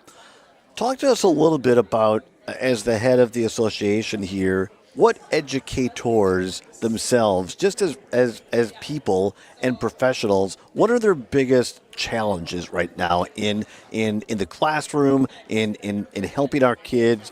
Because again, I just think that we don't take enough time to look at the challenges every day that our educators face. Yeah, it's when you look at what's going on across the country right now, it's a tough place to be for so many of us and so many of our students. And I think a lot of people forget that our educators are handling that day in and day out in the classroom and trying to manage what comes along with the social situations that are occurring, on top of being completely underfunded, support students with those things. So that's, again, why it's just so important to continue funding our public schools so that we are able to provide the services that our students need to get through some interesting and challenging times. I think we think about the time in the classroom. That's certainly important. That's where most of the work gets done. But so many of our educators are called upon to be the advisor for the groups in school, to show up at sporting events and help with that, to be coaches. And coaches might get a stipend, but a lot of these other things, educators are not being given extra money, but they do this because they have a passion for kids, right? Yeah, absolutely. I was a show choir director for about 15 years. The pay for that is not actually pay. I did the math once, and then I just decided to stop doing that. So I did it because of the passion, and I did it because I wanted those students to have the experiences I had growing up in the schools. The money was a nice, bonus for maybe some shopping. I don't know, but it definitely didn't fully fund even the programs I was working in. So. Yeah, it's it's tough. a lot to be desired. Brent Bergstrom is our guest. He is the president of the Green Bay Area Education Association and also a choral director here in the Green Bay Public School District. Talk a minute, if you could, please, about when you look at the kids and the growth of someone that you start and then to graduation. That has to be just particularly rewarding when a kid. Have you had a student say, Mr. Bergstrom, I'm going into music. I want to do that. Talk about that. Yeah, I have. And actually, my high school choral director at Southwest High School was one of those people to me that I was able to say, you've inspired me enough that I want to do this. I've had the opportunity to work with kids from elementary and then go over and direct them in high school show choir. So that's been really a cool opportunity. They showed a video this morning of a song that the district put out. Two of those students were my little babies at the elementary level, and they're up there singing, and it's great to see. But yeah, I've had a number of kids say, yeah, I'm going into music, and I was like, yes, because we need good people in our schools. I think the arts is something that oftentimes gets overlooked and not valued enough. Certainly, I have two godsons. They were in AP classes in high school and went to University of Wisconsin-Madison and are very successful now. But it's not all about the AP classes in science and math, although those are very important. But people who go into music, people who go into instrumental, people who go into arts, whether it's painting or sculpture or whatever, that also has a tremendous value to our society. And I think just like athletics, I did a little bit of sports, but I was more of a band and choir kid, and that camaraderie, learning how to, a show choir piece, you have to get along with everybody, the timing, the personalities. That teaches you as much, in my opinion, about skills for life than math. Yeah, that team aspect of sports absolutely carries over into the arts. And I think of visual arts, there's a less team aspect, but there's obviously opportunities for that in visual arts too, to work as a team. But the skills that you learn within music classes, you're pulling art, music, phy-ed, reading, math, all of the things come into music, which is why I love teaching it, because it was so easy to connect back to what the kids are doing at home, to connect what they're doing in their classrooms, and pull them in and find a passion for music. We're here at the Wisconsin Public Education Network in Green Bay, Wisconsin, at beautiful Green Bay Preble High School. Brent, about 2 or 3 minutes left here. This summit, what have you gotten out of it and just professionally, and what do you hope to come from it as a group of educators in the state? I've been coming to the summit for a number of years, and it's always great to see new faces and see newly motivated people trying to take charge to get some momentum behind funding our public schools. And I think that's our biggest challenge right now, is getting the state legislators to look at the budget that they passed and realize how much it is not funding our public schools. This program goes over 11 stations across the state. So as an educator, what do you think voters, let's put it that way, voters in the state, what do you think they're missing when it comes to voting for people, when it comes to legislative elections? What are they missing? What issue do you think would you like for them to think about when they go to vote for people that has a real impact on education, public education in the school? As an educator, I would say stay educated, stay informed, and stay engaged, and know which of your which of your legislators aren't voting for the things that we need. Look at what the Senate and what they're voting for and passing, so that we are able to then put people in those seats who are going to support our nearly 90% of students who are in public schools. What an average voter might say, well, Mr. Bergstrom, what more? Why is it always about money? What is the money going to do that you're not getting? If you had more money, what would happen? Well, our school budget hasn't kept pace with inflation since, I believe, earlier today, I heard since 2009. So yes, it sounds like more money, but it's really just keeping up with inflation to pay general costs and staff and keep the lights on. And it's really warm in here today, but air's got to shut off at some point because they got to save the money overnight so that we are able to pay for our staff. So really just that education and that staying engaged and sharing that education and that engagement across with your community. I totally agree with you on that, because I think that people overlook the ongoing costs of what it costs to keep these facilities running, the benefits packages. That's the basis of it. And when the legislature underfunds that, that's why people say, why are there so many referendums? And that's why it's just the full funding isn't happening in Madison to a large degree. Yes or no? You think, you think of funding just to pay the bills for your house. It's a lot of money, right? Or an apartment or anywhere. Think of about a building this size that serves nearly 2,000 kids. Right. I mean, that takes a lot of money. Right, as it turns out. Beautiful building, really, really fantastic. Appreciate you're part of what makes Wisconsin great. Thanks for being a great educator. Brent Bergstrom from the Green Bay Area Education Association. Appreciate it. You bet. Thank you. My pleasure. Come on back. We'll have more on the other side. We are live on location of Green Bay Preble High School for the Wisconsin Public Education Network Summit. Don't go anywhere. More after this on the Civic Media Radio Network.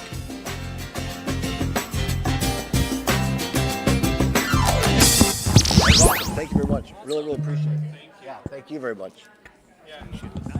Awesome. That was perfect. It was perfect. Yeah, yeah. Can we do the teaser now? Yeah. It's gonna be hard, but there's a lot of stuff going on. We did one already, didn't we? For Green Bay, or was that for something else? All right, I'll just do one. All right, here we go. In 3, 2, and 1. Hey, everybody, join us next time as we are live on the road from WGBW in Green Bay, Wisconsin, talking about all things Green Bay and the Packers training camp as well. Don't miss it. Sorry, that wasn't very good. We do it one more time. 3, 2, and 1. Hey, everybody, join us next time. We're on the road at WGBW in beautiful Green Bay, Wisconsin, talking about all things Green Bay. And also, the Packers are back at training camp. We'll discuss it. Join us. All right. If I look and there isn't one we already did, that'll all right. Maybe I might have been dreaming something. I'm not sure. All right.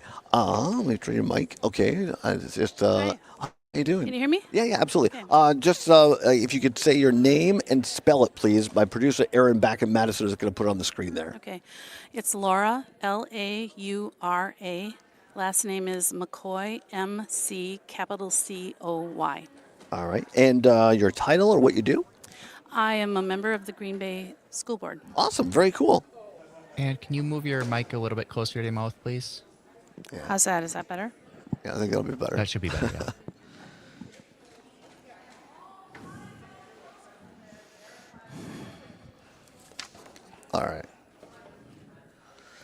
All right, we get less 30 than seconds. 30 seconds. There you go. We'll come right. back and we'll chat a little. All right. Thank you for doing this. You got questions already that you're working from? Okay. Well, it's just a discussion. All right. Fine. I'm good. It's super hot in here. Oh, it is. It's just miserable. Here we go.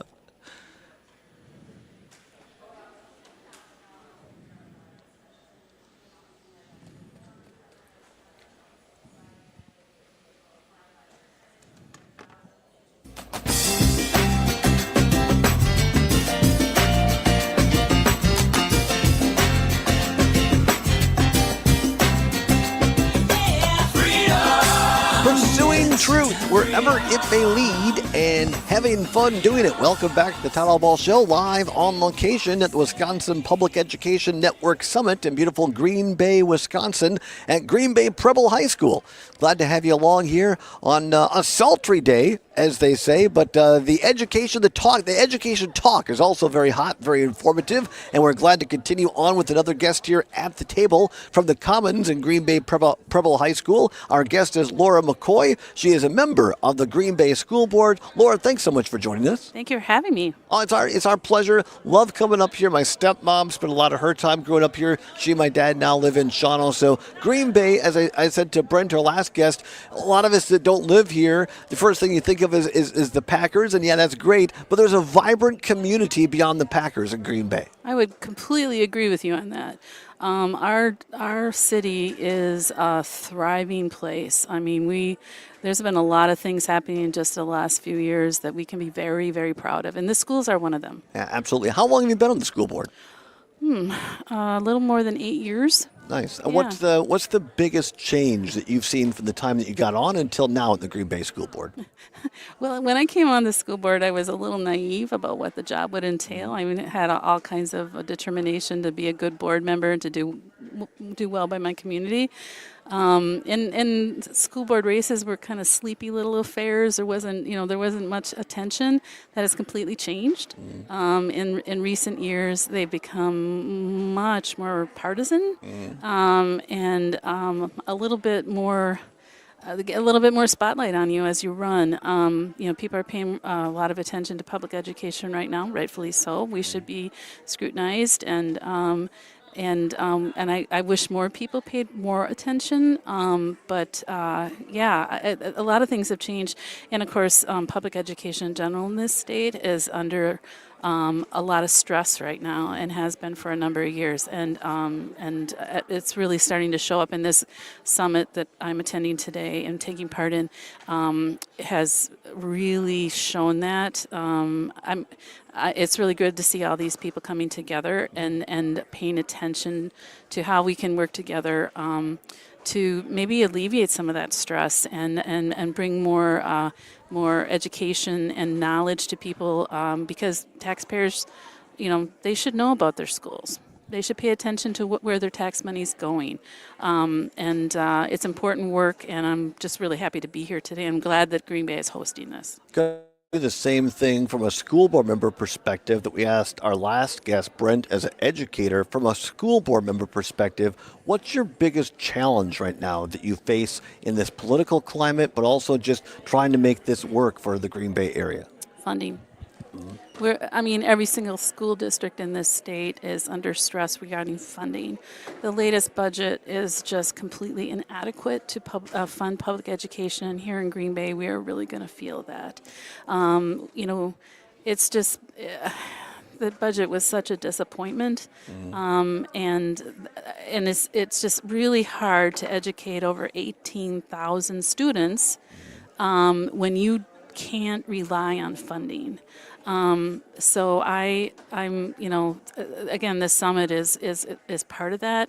But if the biggest thing right now, I'd like to be able to tell you that it's about curriculum, it's about teaching children, and we do that every day. And we have amazing staff. But if you don't have secure funding, if you don't have funding you can rely on and plan for,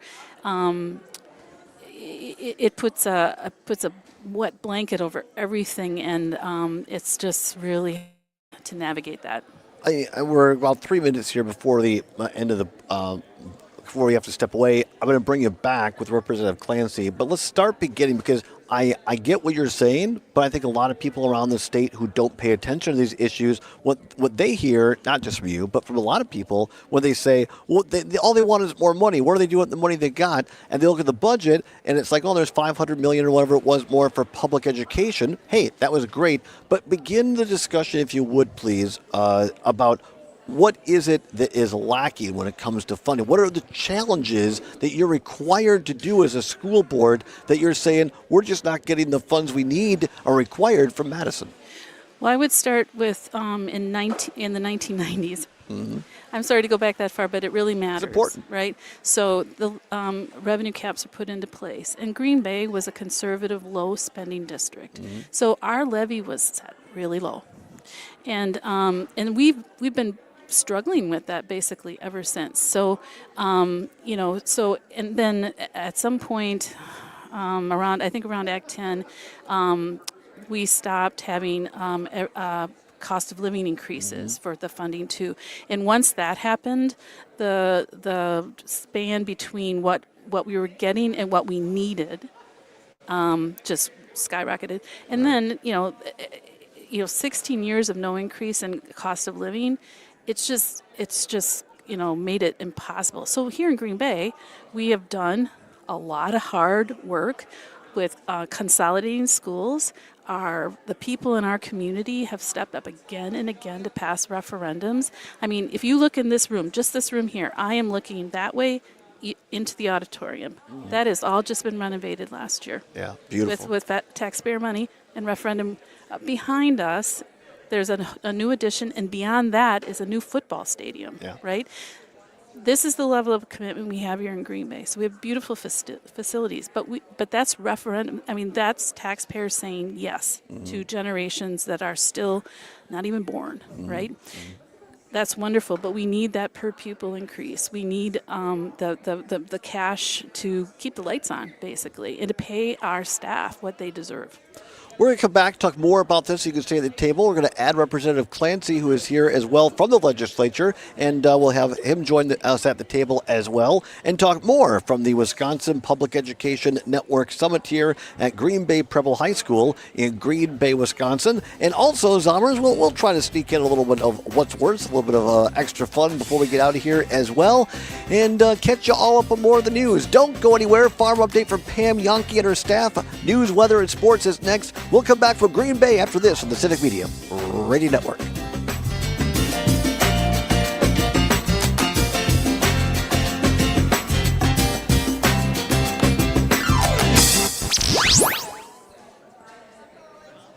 All right. 92.7 WMDX.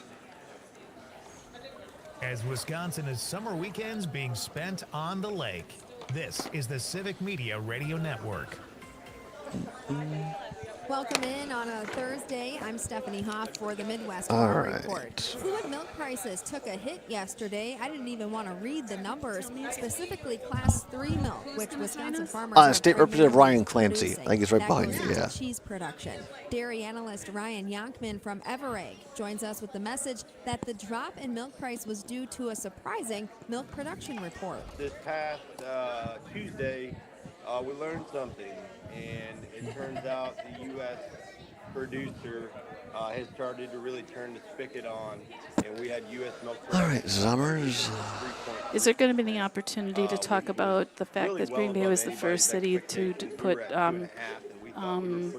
voucher transparency on the tax bills? Sure, let's do that. Let's do that. Yeah, absolutely. That's kind of a lot of talk today at this summit about that, and other cities who are going to follow suit. And it's sort of a big deal. Absolutely. Thank you for the reminder. We'll start with that, as a matter of fact. Sure. 1 second. Joining us from Everegg. Get in touch with them online by visiting ever.ag. Fluid milk prices have turned around today to see a little lift. We'll take a look at closing dairy markets next.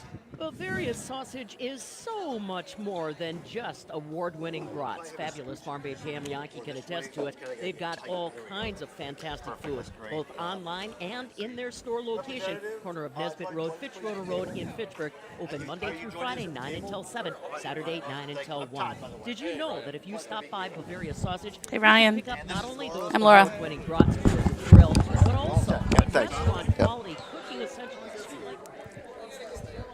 I feel like I'm ready to board the aircraft. All right. And Zommers, are you there? Yep. All right. And Representative, just give us your name and your spelling of your name, please. Amazing. Ryan Clancy, RyanClancy. All right. Awesome. I'm just going to move this light. Can you take a picture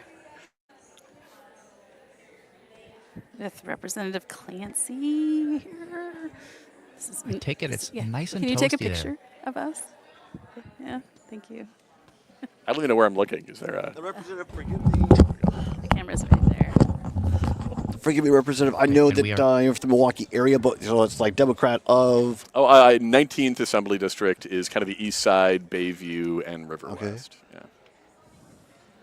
And just so you know, we're not on the radio right now, but we are live streaming on social media. In about 2 minutes, we'll be back on the radio, though. Sweet. Try to keep the F-bombs to a Yeah. Thank you. Appreciate that. Have stay FCC compliant, as they say. All right. All right, so we'll come back and going to pick up with Laura. I want to talk about voucher transparency, Green Bay leading the way. Then we'll bring you in, Representative. I always like to start with just tell us a little bit about yourself, where you grew up, and what brought you to the legislature. And then we kind of just have a roundtable discussion on public education. We could talk about the summit here in general, and then a little bit about maybe perhaps what you foresee the legislature and. With the Evers news today, is there any real hope of getting a lot of anything? excitement there. Yeah. Launching some big legislation this fall that would actually transform Okay. the education's fund. Sure, we could absolutely talk about that. You want to pull that cord your way, please, a little bit. There we go. I'll try to be real brief on this. No. We'll have about 15 minutes or so. Not quite. So we'll have plenty of time to have a discussion. Okay.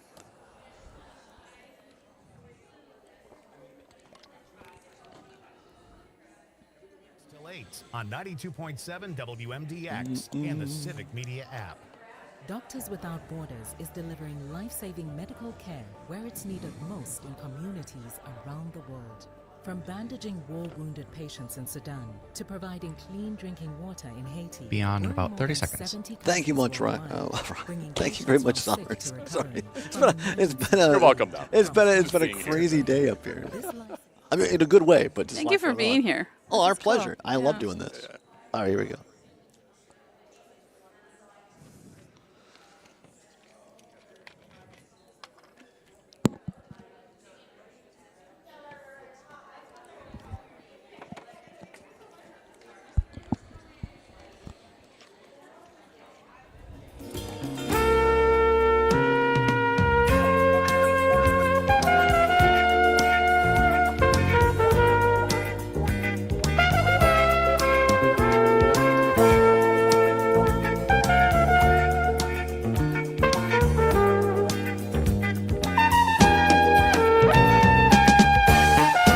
Welcome back to the Todd Allbaugh Show across Wisconsin on the Civic Media Radio Network. Now 35 minutes past the hour of 3 o'clock. We're live on location for the Wisconsin Public Education Network Summit. We're at Green Bay Preble High School, beautiful Green Bay, Wisconsin. Zommers, well done. The iconic music of the now late, great Chuck Mangione. I don't have my notes in front of me, Zommers. How old was he today when he passed away?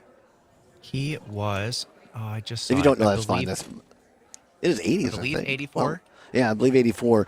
We lost Chuck Mangione today. Hulk Hogan passing away at age 71. And Governor Tony Evers says he's not running for a third term. So there you go. There's your news headlines today across the Civic Media. But you're probably too young, Zommers, but when I first started getting into radio way back in 87 in high school, we used to have a program called Music for Dining. And the thought was that people were still, back in 87, sitting down together and having dinner, and you want dinner music in the background. And so I used to play a lot of Chuck Mangione on my first shifts at WRCO in Richland Center. So well done on the Chuck Mangione music. Well, let's get back to the reason that we brought us here for the show in Green Bay at Green Bay.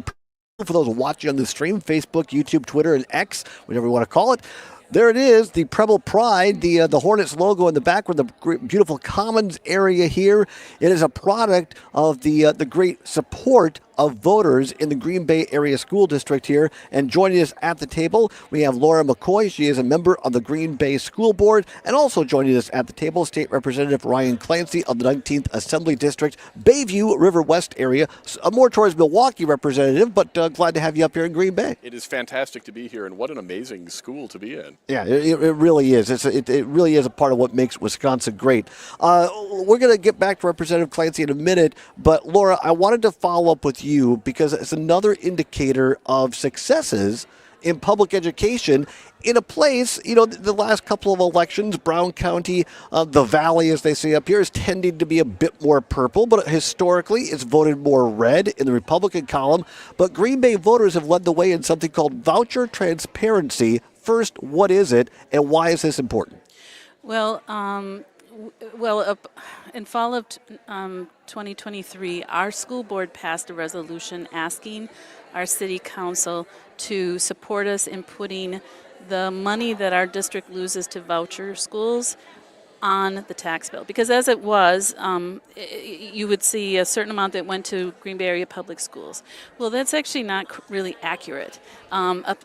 a chunk of that goes to voucher schools. It leaves our district, and then we turn around and levy locally to our taxpayers for that money. We really don't have any choice. We have to recoup that money in order to be able to run our school district.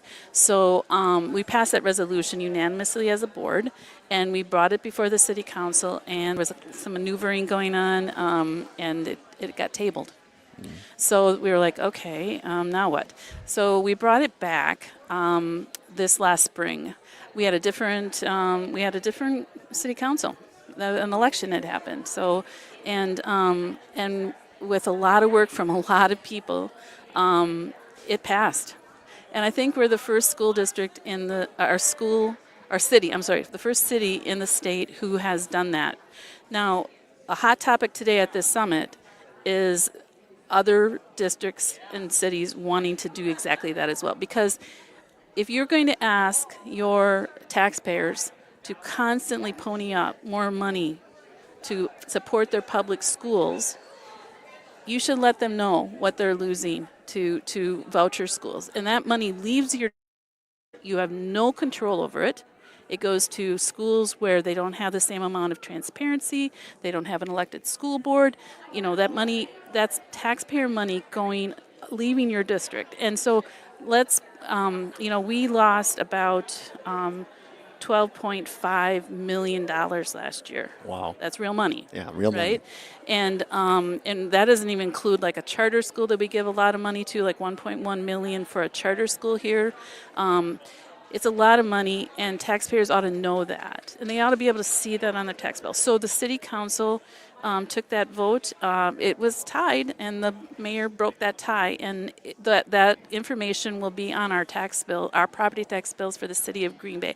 Now, our district is more than just the city of Green Bay. There's a bunch of municipalities around it, but Green Bay obviously is by far the biggest entity in that, so they will have that on their tax bill this fall. And I'm interested to see the reaction from the citizens of our community when they see that number. Mayor Gingrich has been on this show before. I know this is something transparency is something that's important to his agenda as mayor in Green Bay. Just to put a fine point on it, because I think it ties into the discussion we were having prior to our step away for a news update, is that taxpayers will say, well, why do they want more money? Because I'm giving this explains why, correct? Because by doing this, as you said, literally when they get their tax bill in the mail on a piece of paper, it will break down where their money went, which hopefully will help people understand, look, the money you're paying in taxes to the school, it ain't all going to the school system. That's why we have to come back and have another referendum sometimes for either ongoing costs or other needs, because you're paying the money, but it's not all going to what you pay for. Did I get that right, or correct me if I'm wrong? Right. I mean, there's a lot of factors in it as to why we have to go to referendum constantly, but referendums are coming at a fast pace now, and it's all because we need to fill that gap where the state won't step up and fund public education the way it ought to. And budget after budget, they've been choosing not to do that. So our districts, the districts around the state are getting the problem is becoming so acute that those referendums are coming at a faster and faster rate.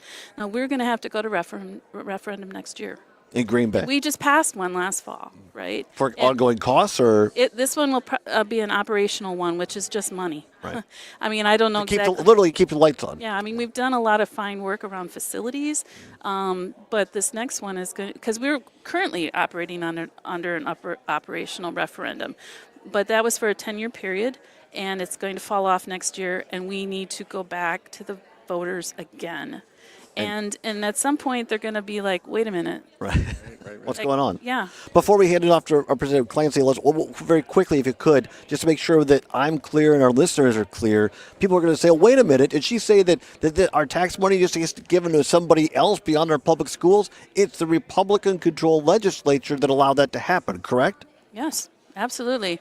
The thing around vouchers, has been growing steadily over a number of years now. Voucher schools, public schools didn't get a bump this year in funding. $0 new dollars. Yeah, $0 new dollars. Voucher schools did. Right. Yeah, substantial. Let's bring State Representative Ryan Clancy of the 19th Assembly District into the discussion. Representative, just move the mic just a tad closer if you could to your mouth. There we go. Before we get into the policy of this, as we always do with a new guest, tell us a little bit about yourself, where you grew up, and what led you to the legislature. Thanks so much. Yeah, my name is Ryan Clancy. I'm from Milwaukee, born and raised there. And the reason that I'm in office right now is that I was a public school teacher in MPS for about 13 years off and on, both as a substitute and then a regular classroom teacher. And my last year, I had 44 students in one of my classes. Wow. And I like to think I was a fairly adept teacher to 25 students at a time. 44, I could not be the educator that I wanted to be and that my students deserved. And then when I was asked to run for office, I realized that I could have some impact outside of the classroom too. So that's what launched me here.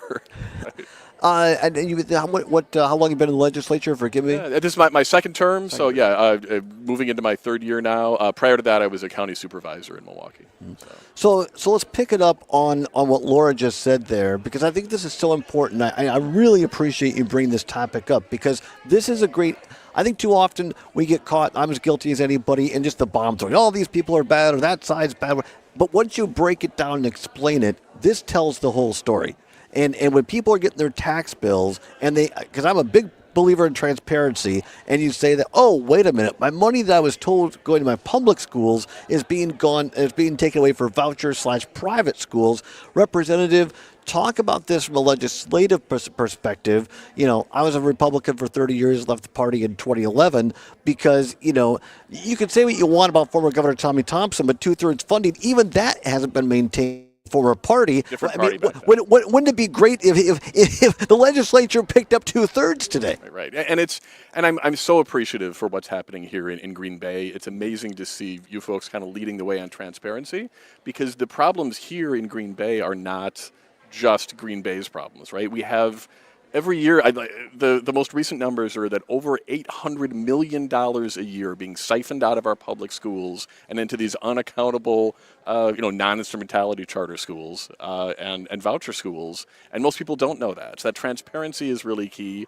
And the other part about referendums, that is not Green Bay's problem either. We saw over 400 referendums. 400 just in the last 2 years, and these aren't to expand things. These aren't to add new opportunities for students. These are to keep the lights on, and they don't always pass. So in Milwaukee, where I'm from, our last referendum barely squeaked by, and I was terrified that it wouldn't. But I don't think that Milwaukee's going to stand for another referendum, and I'm really scared about what that means, because ultimately, education should not be funded on the backs of property taxes. I think we're in the top 5 in terms of the property tax burden on folks. Property taxes are a terrible way to collect those monies.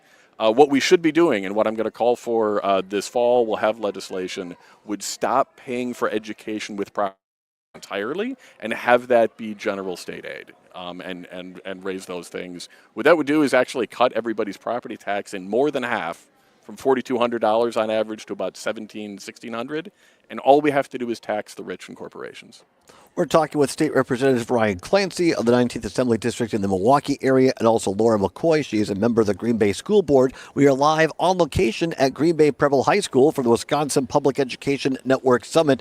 Representative, I want to go back to on the legislative side.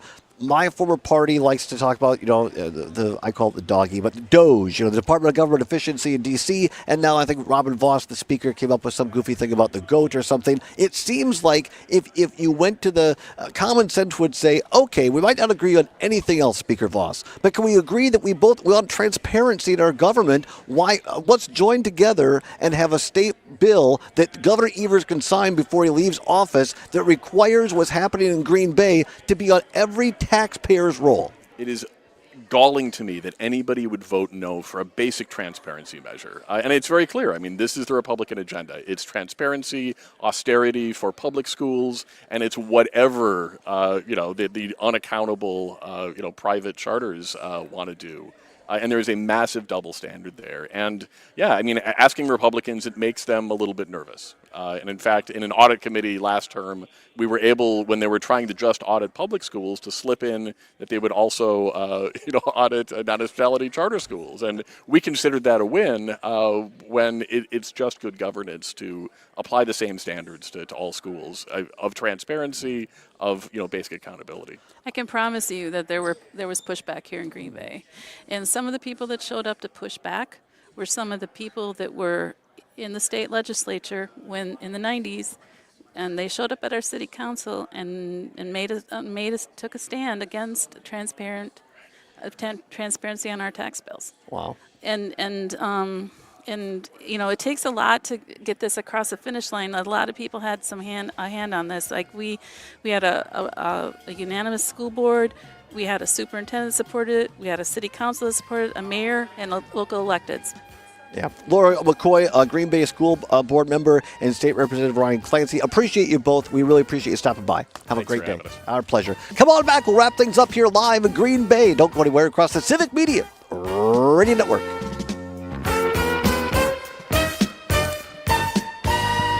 Great job, guys. That was fun. What's your position? Wisconsin is saying the word bag instead of bag. This is the Civic Media Radio Network. It's a party on the patio at the Lazy Oaf Lounge, and you're invited every Tuesday. Okay, Camden didn't give me your name of the thing. I've got another thing I got to do here yet. I can, if you want to just pop on like for a minute or so, I'm glad to have you do that. So, all right, come on, let's go over and have a seat here. Tuesday and Thursday, the Lazy Oaf Lounge, 1617 North Stoughton Road in Madison. Find specials, menus, and more at lazyoaflounge.com. And we'll have you put that headset on. Problems. You need a company you trust to get things working again. Quickly. All right. There you go. And I'm sorry, your first name again? Nikki. Whoop, 1 second. Go ahead. Nikki? N-I-C-K-I. Vandermeulen. V-A-N-D-E-R space M-E-U-L-E-N. And I'm on the Madison Metropolitan School District School Board in Madison. Computers that work for you. I'm still going for it. All right. Are you Coach Vandermeulen's daughter? Yes. I used to go to school at Platteville, so that would explain. Interviewed him a few times. Great guy. Yes, great guy. thanks. Yeah, absolutely. Okay, well, I got to get to this other thing, but we'll just bring you on, and if you just give us like a 1 or 2 minute reflection of your thoughts up here on the summit. Want me to do that quick? Yeah, when we come back. We're not. You have to say right here. I'll let you know. We're about a minute away. Don't take if you have an artificial heart valve, abnormal bleeding, or antiphospholipid syndrome. While taking, you may bruise more easily or bleed longer. A spinal injection increases blood clot risk, which may cause paralysis. Get medical help right away for unexpected bleeding or bruising, or back pain, tingling, numbness, muscle weakness, or incontinence. Aspirin products, NSAIDs, SSRIs, SNRIs, and blood thinners increase bleeding risk. Tell your doctor about planned medical or dental procedures. Learn more at eloquist.com or call 1-855-ELOQUIS. When you're hiring, have you ever felt like you're missing out on meeting great candidates? Well, they're not hard to find when you go to ZipRecruiter. ZipRecruiter helps 10 million people with their job search every day. People who are actively looking for jobs like yours. So it's easy to find the right person fast. 4 out of 5 employers who post on ZipRecruiter get a quality candidate within the first day. Try ZipRecruiter for free at ZipRecruiter.com/free. That's ZipRecruiter.com/free. Why are interscholastic sports called the last classroom of the day? Because they teach students important life lessons like teamwork, accountability, and perseverance. School sports 30 are seconds. so much more. All right, thank you very much. They're about developing.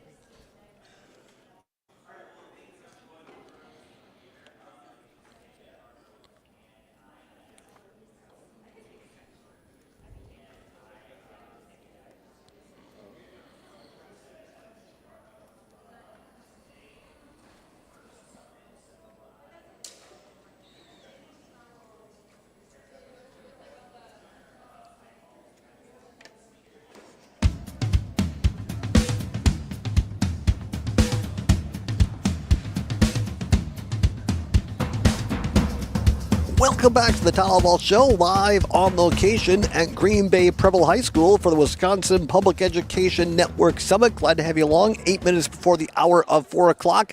At the top of the hour, ABC, CBS, or James Kelly News, depending upon which of our great stations you're listening to. A weather update with Brittany Merlot. And our great sports reporter, Mr. Mike Clemens, is just down the road from where we are at right now at Lambeau Field for the start of Packers training camp. Clemens is going to be giving you the latest on the Packers, so stay tuned for that. And then coming up after that, another edition of the Maggie Dawn Show across the state of Wisconsin. Maggie Dawn every afternoon from 4 until 6. And then Pete Schwaba will be down the road the other way at our GBW studios here in Green Bay for another great... Oh, wait, Schwab is in Madison again, right? Yes, Schwab is in Madison. Tonight, All right. Dom is producing. All right, Dom and Schwaba from 6 until 8 tonight. All right, very good. Before we get out of here, another great member of a school board in the state of Wisconsin, this time from the Madison Area School Board. Nikki Vandermolen is here at the table. And Nikki, wanted to give you the opportunity because you came by and said hi, and just wanted to say welcome to the show. Thank you very much. I appreciate the invitation. It's great to be here. It's great to have you. And as it turns out, I know your dad from way back when I was at Platteville, and Bo Ryan was coaching there, the arch nemesis rival, Yes. but in a good way, at UW Whitewater. And one of our producers, Parker, is a graduate of UW Whitewater. The great Dave Vandermolen. And Bo and Dave used to go at it all the time on the court, but it ends up behind the scene, they were good friends. They were. And it was a good rivalry. It was fun. It really was. They were part of what makes Wisconsin great, both of them. But so are you. A couple minutes here. Give us just your take on this summit here, but also the challenges that you currently face in the Madison School Board. Very simply, the summit here is excellent. It shows a lot of the issues that we're going through in public education, what we need to do, how we need to focus on accountability, especially on dealing with accountability regarding vouchers. Madison Metropolitan School District has a huge problem with having to fund voucher schools at a 90% reimbursement rate, while we get now 42%, but that's not some specific, it's some certain, so there's no guarantee that we get what we need. Right. Here, and the problem with that is that as someone who was a special ed kid, cerebral palsy and Asperger's syndrome, I had to sue. My parents had to sue to get me into public school. Those kids are kids like me who will not get a chance at an education. My parents could afford to fight. Mm-hmm. How many can't? Well, I just think you're a great role model for kids, because too oftentimes I think that there are certain people in our school systems who are overlooked. Those people never, quote unquote, amount to anything. And we don't take time to realize that there's a real person there. And we all, as Robin Roberts' mom said years ago, everybody's got something. Yep. And if we just take time to get to know someone, there's a brilliant person inside each individual. Absolutely. And you have to give people a chance. I was written off at 3 because I couldn't walk right, so I was kicked out of preschool. Mm-hmm. And then my parents were told educating me was a waste of time and a waste of money. How many kids are hearing that now? We have a duty and a responsibility to educate these kids, and that's what this summit shows. And I think it's great that they have an advocate for you and the kids in the Madison School District, but I think how many kids across Wisconsin don't have that advocate? And so many don't. Mm-hmm. So if I can speak and just explain to as many people as possible, this is your duty. These kids are all of our kids. Mm-hmm. No, I look, as somebody who was born with a cleft palate, I went through speech a lot as a kid, and like the people that knew me in 5th, 6th grade would have said, that kid is never going to end up on the radio. And because I had a great educator in Otis Scott, my 5th grade teacher, who basically, not forced, but said, you got to enter this speech contest. And I'm like, why would I ever do that? Ended up getting 3rd place, and then at Ron Fruit in Richland Center, when I was still in high school, gave this kid with a speech impediment a chance on radio, and now here I am. So it takes people willing to give others a chance. Absolutely, and I just am glad I can provide that opportunity, but we need more people to provide that and more people to know it. About a minute left here. What do you hope to take away from this public education summit today? What have you learned so far here? Learn a large amount on community schools and how to get that model. We are going to have to be creative with funding issues because there's no guarantee that we will get what we need. So we're going to have to be creative. Also, I'm taking from here a sense of community that I didn't always have. Sometimes being an advocate is an incredibly lonely business because not everyone is going to be happy with your decisions. I think that's so well said. And I think the folks here, I've got to know them over the last couple of years through this show at Wisconsin Public Education Network. It is about creating community. And I love their slogan that public schools unite us. Exactly. And that people have to realize these are our kids. We're united as one. This is one neighborhood, one group of students that is large and all-encompassing. We need to be able to attract everyone because the voucher schools are not the same. They don't have to take all the kids. No. And there's no way they would take someone like me. Well, I think it's powerful coming from you, who had to break through, who had to have forced a seat at the table, and as you said, to your parents as well. And Dave Vandermolen had a cachet and a name, and boy, as someone who sat on the sidelines and broadcast those games, a look from Dave Vandermolen is all it took.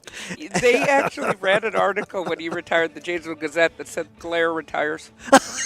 I believe it. I got that glare a couple of times in post-game conferences when I asked a dumb question. Yes. Nikki Vandermolen, a member of the Madison School Board, thank you so much. You're a part of what makes Wisconsin great. Thanks for being here. Thank you. We really appreciate you. Nikki Vandermolen, everybody. Many thanks to all of our guests here. Shallie Pittman, Dan Schaefer, Bill McCoshen, Denise Gomer-Hutchinson, Brett Bergstrom, Laura McCoy, State Rep Ryan Clancy, and Nikki Vandermolen. Really great time. Many thanks to all the people at Green Bay Purple High School, the Wisconsin Public Education Network, the late great Morris Andrews and his fantastic wife, Chris Andrews, the executive director of Wisconsin Public Education Network. We'll be over at the GBW studios in Green Bay tomorrow. Maggie Dawn is next. Todd Allbaugh saying, whatever you're fighting for, whatever you believe in, do not give up. Keep banging your drum. We'll see you tomorrow.